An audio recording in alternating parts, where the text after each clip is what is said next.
Ya, jadi yang anti cap locking agent ini, yang lain tolong di mute dulu. Ya, nanti kalau mau menjawab boleh di unmute. Ya, jadi anti cap locking agent ini yang bisa kita gunakan contohnya adalah golongan gula-gula alkohol seperti sorbitol, gliserol, atau propilen glikol. Nah, kenapa dia bisa sebagai anti cap locking agent? Itu karena kan dengan kita menggunakan gula-gula lain, gitu ya, selain daripada gula-gula alami tersebut, gitu, maka konsentrasi gula alami yang kita gunakan itu kan jadi lebih sedikit, gitu. Semakin sedikit konsentrasi gula alami yang kita gunakan, maka potensi untuk terjadi cap locking itu menjadi lebih kecil. Itu pertama. Yang kedua, karena dengan kita gunakan gula-gula alkohol ini, dia kan juga dapat berperan sebagai peningkat viskositas. Gitu. Nah, sehingga interaksi antara molekul gula itu dapat dihalangi oleh si halangan sterik.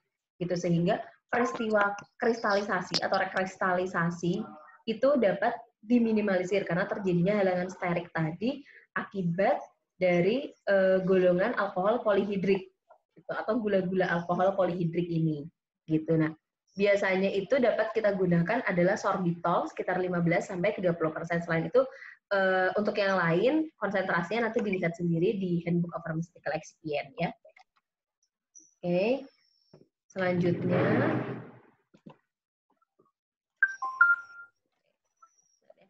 nah, untuk pengawet ini ada beberapa contoh pengawet gitu ya. Syaratnya itu yang pasti pengawet itu tidak boleh toksik gitu ya. Jadi walaupun dia berperan untuk membunuh mikroba, tapi dia tidak boleh sampai membunuh manusianya gitu yang makan gitu ya. Jadi dia membunuh mikroba hidup tertentu saja gitu, tapi tidak membunuh sel manusia gitu. Jadi dia tidak boleh toksik. Kemudian tidak berbau, stabil, dan dapat bercampur dengan komponen lain atau dapat kita katakan kompatibel dengan komponen lain. Selain itu juga spektrum bakterisitnya itu luas. Ya, yang pertama yang bisa kita gunakan adalah golongan benzoat. Gitu ya, golongan benzoat, asam benzoat, benzil alkohol, pokoknya golongan-golongan benzoat itu asam, baik asam dan garam dari benzoat itu dapat digunakan sebagai pengawet. Ya, biasanya itu digunakan untuk larutan oral pada konsentrasi 0,01 sampai 0,1. Ya, nanti dilihat sendiri.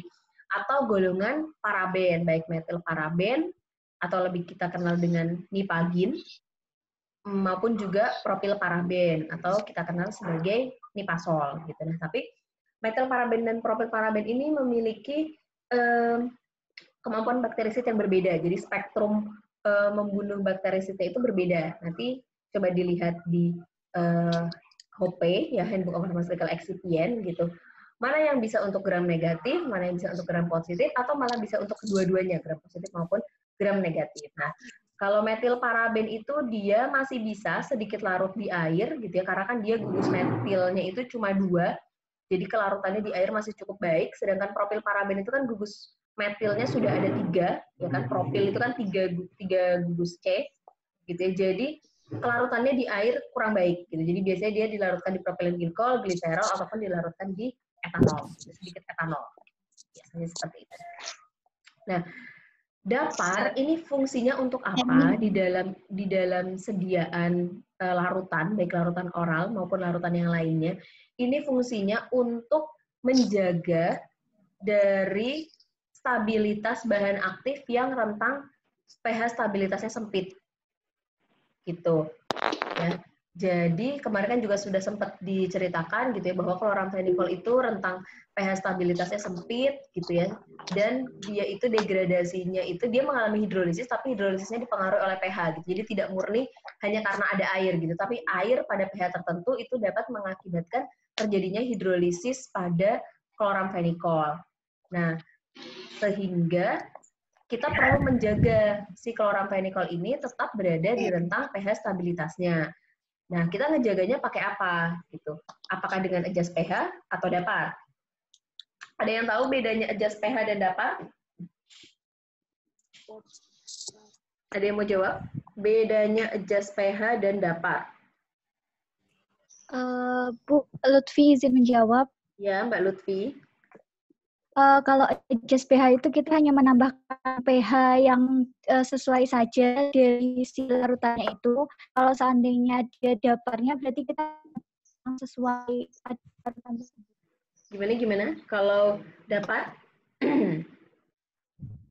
Kalau dapar itu berarti kita menggunakan dapar yang sesuai sama larutan tersebut. Kalau adjust? Kalau adjust pH berarti kita hanya menambahkan pH-nya saja. Ya, Seandainya jadi kalau dia asam berarti tambahkan pH asamnya itu. oh gitu. Ya, jadi saya lengkapi ya. Jadi seperti ini. Jadi sudah hampir benar gitu. Jadi saya lengkapi. Jadi bedanya adjust pH sama dapar itu apa? Mungkin kalian sering melihat adjust pH itu biasanya pakai larutan asam, entah itu HCl, HCl1 normal atau 0,1 normal atau NaOH. Biasanya kan seperti itu. Nah, bedanya apa? Kalau adjust pH itu adalah penambahan asam atau basa yang kita gunakan untuk mencapai pH tertentu yang kita inginkan. Jadi misalnya kita pengen sediaan itu berada di pH 7 misalnya ya, di pH 7,4 misalnya. Nah, ternyata sediaan akhir kita itu ada di pH 6 gitu Mas, ada di pH 6. Maka kita bisa menambahkan NaOH supaya dia mencapai pH 7. Gitu. Nah, itu adalah adjust pH. Gitu. Jadi kita menambahkan larutan asam atau basa untuk mencapai pH tertentu yang diinginkan. Nah, bedanya kalau dapar apa? Bedanya dapar itu adalah terdiri dari asam dan juga basa konjugasinya.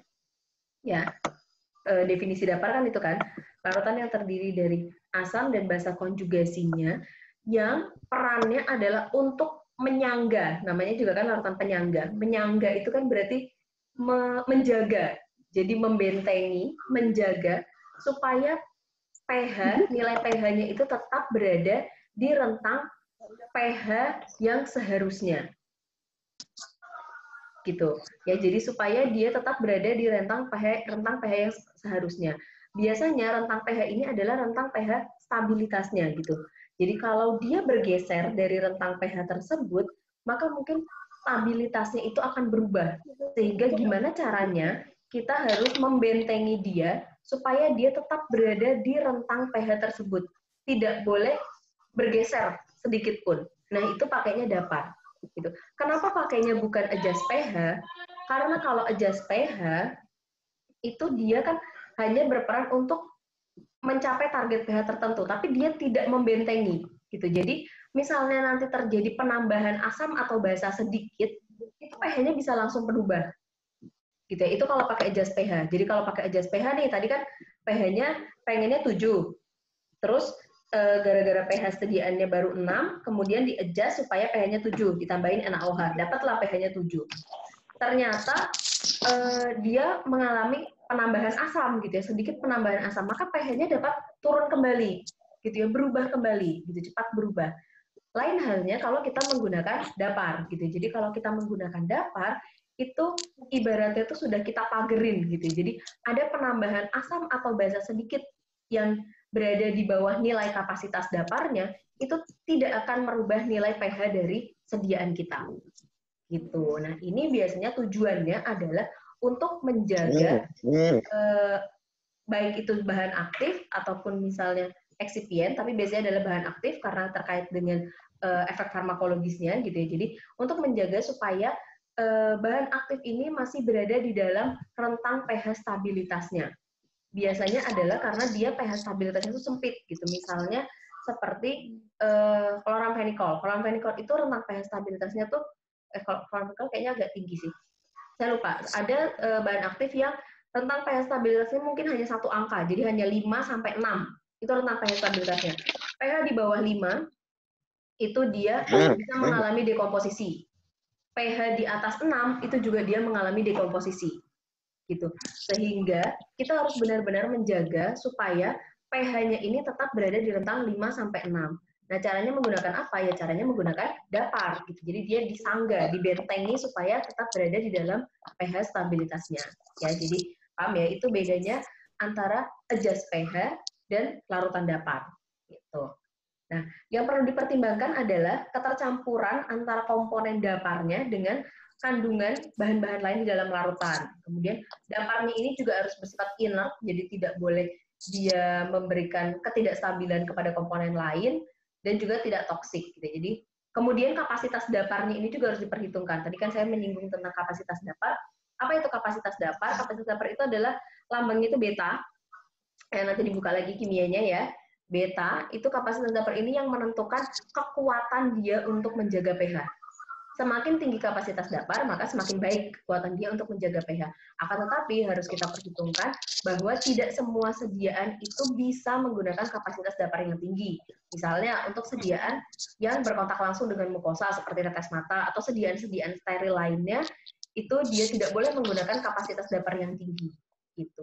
Karena kan dia berkontak langsung dengan cairan tubuh gitu, di mana cairan tubuh itu memiliki pH tersendiri. Dan kalau misalnya kapasitas dapar sediaan kita terlalu tinggi, maka sediaan kita itu tidak dapat dinetralisir oleh pH tubuh gitu. Jadi dia akan sulit beradaptasi dengan pH tubuh. Akibatnya terjadi perbedaan pH yang signifikan, itu dapat berakibat fatal bagi tubuh gitu ya.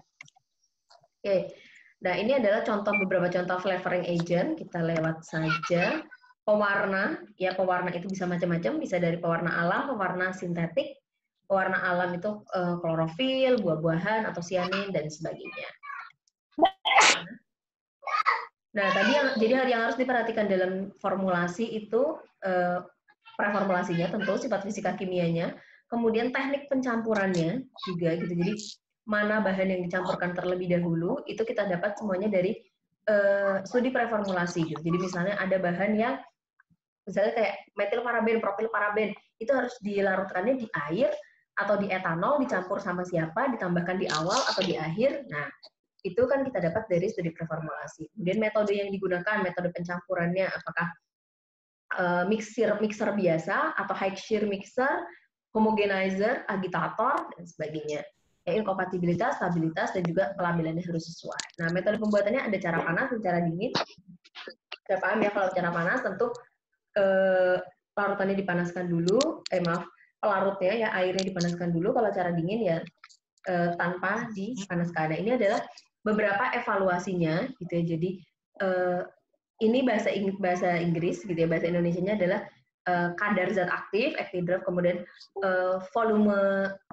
volume akhir sediaan atau volume terpindahkan, kemudian penampilan, bau, kejernihan, pH, viskositas, kemudian densitas atau bobot jenis dari sediaan. Nah, untuk packaging atau labelingnya ini itu tergantung dari bahan packaging yang kita gunakan. Gitu. Nah, ini semuanya ada di Pharmacopeia. Nah, slide-nya hanya segini, tapi ada beberapa yang sebenarnya belum saya sampaikan. Ya. Halo? Iya, Bu. Ya. Iya, Bu. Iya, Bu. Nah, jadi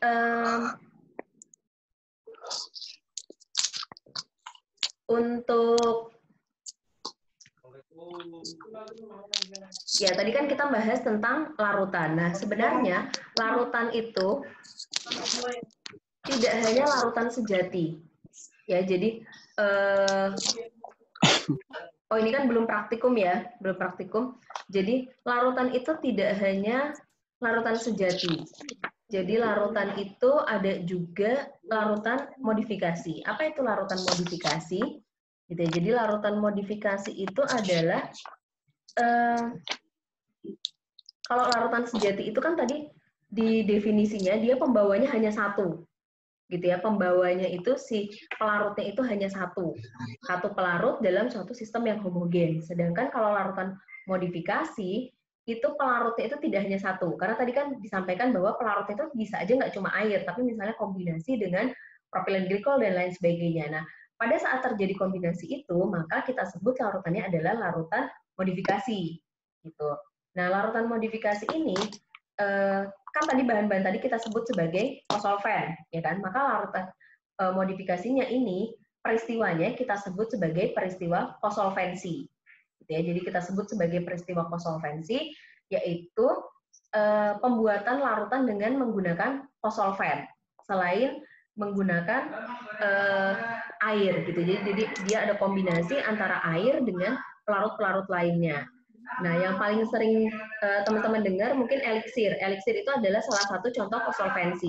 Kalau eliksir itu bedanya dengan kosolvensi adalah eliksir itu hanya menggunakan satu pelarut kombinasi, gitu ya. Jadi selain air itu dia menggunakan etanol sebagai kosolvennya. Nah, sedangkan kalau konsolvensi, gitu ya, larutan konsolvensi itu pelarut yang digunakan itu tidak hanya etanol, gitu ya. Jadi ada air, bisa ditambahkan etanol, propilen glikol, gliserin, PEG, campuran beberapa pelarut. Gitu. Itu kita sebut sebagai larutan kosolvensi. Tujuannya apa larutan kosolvensi? Tujuannya adalah untuk meningkatkan kelarutan dari si bahan aktif, gitu ya. Jadi misalnya kayak paracetamol. Paracetamol itu kan sukar larut di dalam air. Tapi kenapa kita bisa membuat atau di dalam di pasaran ada sediaan sirup larutan sejati paracetamol, gitu ya. Ya kan? Teman-teman mungkin sering menemukan sirup larutan sejati paracetamol gitu. Padahal paracetamol itu tidak larut air. Nah, gimana caranya? Ya, caranya adalah dengan memformulasikan dia dalam bentuk larutan kosolvensi, gitu. Jadi di dalam larutan paracetamol itu sebenarnya pembawanya itu tidak hanya air, gitu. Jadi ada air, ada etanol, ada propilen glikol dan sebagainya, gitu.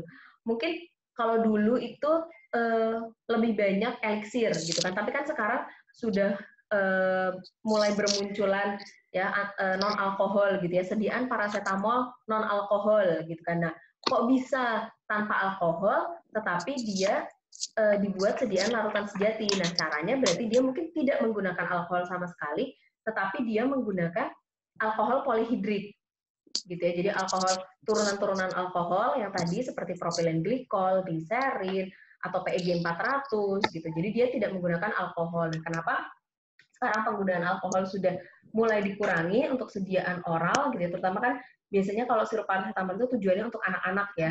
Karena etanol itu kan yang pertama dari segi kehalalannya, kemudian yang kedua adalah dia itu punya batas maksimum, gitu ya, daily intake yang boleh dikonsumsi, gitu. Karena kalau berlebihan maka nanti dapat mengakibatkan kerusakan organ dan sebagainya, gitu. Efek jangka panjangnya kan buruk, apalagi nih untuk anak-anak, gitu. Makanya sekarang hampir semua sediaan larutan paracetamol itu dia bentuknya adalah kosolvensi, gitu. Kosolvensi tanpa menggunakan alkohol, jadi dia menggunakannya adalah alkohol polihidrik, jadi turunan-turunan alkohol, jadi dia tidak menggunakan etanol murni, gitu ya. Jadi itu, gitu ya. Jadi larutan itu tidak hanya larutan di dalam air, tapi juga ada juga larutan yang modifikasi kosolvensi.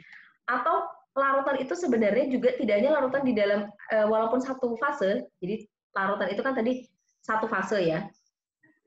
Kalau larutan sejati gini ya. Jadi kita bagi larutan itu dibagi dua, ada larutan sejati, ada larutan modifikasi. Larutan sejati ini pembawanya hanya satu, gitu ya. Air.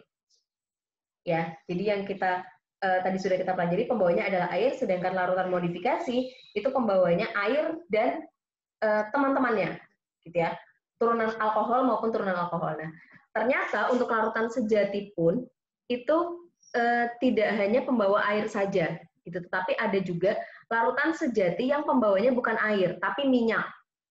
Nah, ini berlaku untuk sediaan tetes telinga. Ya, ada yang pernah lihat sediaan tetes telinga?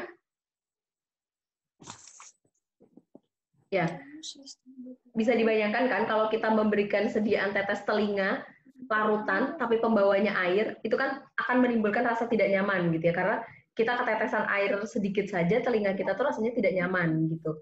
Lain halnya kalau misalnya minyak, gitu. Kalau misalnya kita diteteskan minyak itu telinga kita masih bisa menerima. Kenapa? Karena di bagian dalam telinga kita itu kan ada pelumasnya, which is itu minyak gitu ya, bahan bakarnya minyak. Gitu. Jadi untuk sediaan tetes telinga itu dia bentuknya larutan sejati, tetapi pembawanya bukan air, pembawanya adalah minyak. Jadi bahan aktifnya itu dilarutkan di minyak, gitu, ya. Jadi itu pengecualian untuk tetes telinga itu pembawanya bukan air, tetapi adalah minyak, gitu. Oke, ada yang mau ditanyakan dulu sampai sini?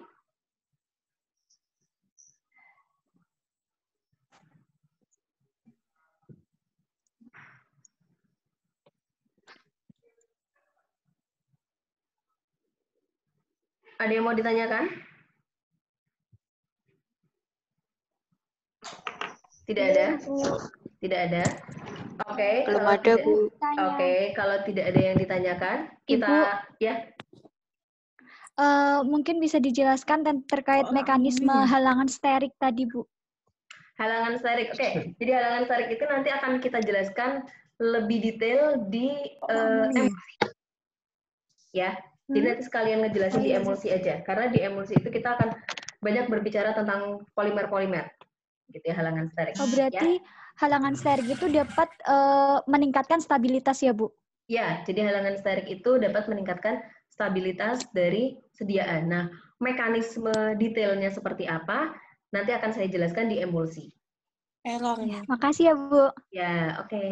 Ini Mbak Lutfi ya? Yang baru tanya. Ya. Iya, Ada yang mau tanya 127. lagi? Ada yang mau tanya lagi? Kalau tidak ada, kita akhiri. Nah, pertemuan berikutnya, sorry. Sebelum ke pertemuan berikutnya, nanti setelah ini ada tugas. Ya. Tugasnya apa? Nanti update di Google Classroom gitu. Jadi nanti mungkin tugasnya akan saya posting sore, jadi supaya yang kelas A juga sudah selesai kuliah gitu. Jadi barengan. Gitu. Tugasnya individu. Ya. Tugasnya individu. Ya, siap-siap. Semuanya punya farmakope kan? Ada, Bu. Ada ya, paling enggak farmakope online ada kan? Ya, jadi tidak ada yang ditanyakan nih. Sekian kalau gitu.